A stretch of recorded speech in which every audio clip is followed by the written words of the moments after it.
Hello বন্ধুরা, আজকের ভিডিওটা একটু অন্যরকম বাচ্চাদেরকে নিয়ে। আর ভিডিওটা শেষ পর্যন্ত দেখুন আর অবশ্যই বাচ্চাদেরকে দেখাবেন।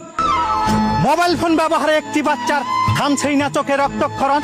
বাচ্চারা যারা মোবাইল দেখো করতে হবে অন্ধত্বকরণ।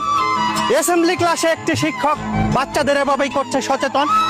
আইডিয়াটা কাজে লেগেছে দারুণ, কেউ হাতে ধরছে না মোবাইল ফোন।